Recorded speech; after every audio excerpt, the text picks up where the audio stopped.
While the smoke still rose from the Pacific, the rest of the world was listening to the sound of a dead frequency. In the command centers of Pearl Harbor, the air was thick with the smell of stale coffee and the mounting dread of a silent fleet. They were waiting for a report from Midway. They were about to receive a mandate from the future. Midway. Midway is dark, sir. We lost the Yorktown signal 10 minutes ago. But we are picking up something else. Something impossible. A Japanese broadcast? Have they broken our encryption? No, sir. It's on a frequency we don't even use. And it's clear. Too clear. There's no atmospheric hiss, no skip. It's like the person is standing right in the room with us. To the leadership in Washington, Tokyo, London, and Berlin, this is the United States Strike Group 4. The Battle of Midway has concluded. There were no survivors. Who is this? What ship are you on? Identify your unit. Sailor, that is a direct order. Units no longer matter. From this moment forward, all naval and aerial movement across the globe is grounded. Any vessel that leaves port without my authorization will be deleted. Any aircraft that takes flight will be intercepted and destroyed. Deleted? You're talking to the United States Navy, son. You're talking about treason on a global scale. I'm talking about the end of the war. You wanted peace? I'm giving it to you. The peace of a graveyard. Stay in your ports or join the Yorktown at the bottom of the trench. In a single broadcast, the map of the world was set on fire. In DC, the Ghost Fleet became the only priority. In Berlin and Tokyo, the realization began to sink in. The era of the battleship and the bayonet was over. They weren't facing a new enemy. They were facing a new reality. The USSR just went to high alert. They think we're a secret German wonder weapon. The Brits think we're Martians. The world is terrified. Admiral. Let them think whatever keeps them in their bunkers. Fear is the only thing that will keep them from killing each other while we work. And when we run out of fuel, Admiral, when the F-35s need parts we can't manufacture for another century, we are an island in time. We will eventually run dry. We don't need a century, Reed. We have the specs for every industrial breakthrough of the next 80 years in our databases.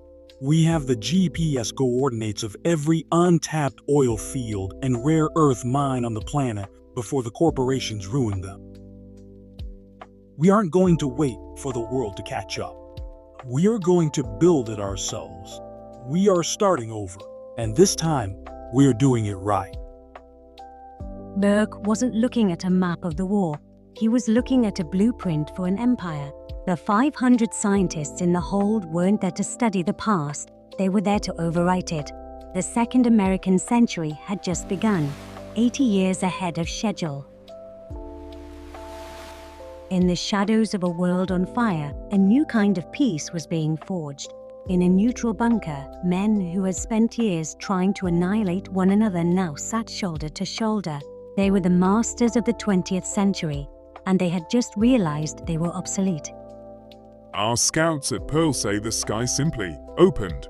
The Japanese fleet didn't just lose, they were deleted.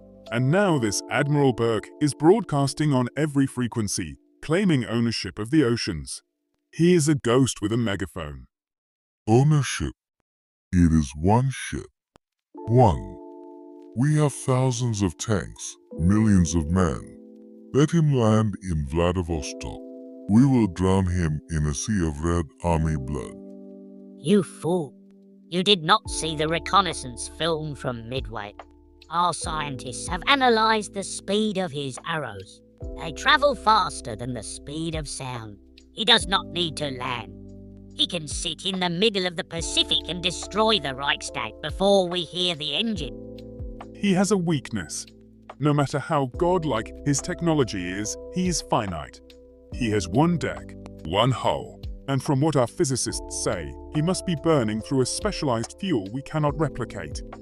We have been enemies for years, but if this Burke succeeds, Germany, Russia, and England will simply be provinces in his new empire. We must strike before he modernizes the world's industry. a global saturation. We stop fighting each other today. We move every submarine, every long-range bomber, and every sabotage unit toward the Pacific. We attack him from 360 degrees. We have the V2 rocket prototypes. They are inaccurate, but if we tip them with our most experimental chemical loads.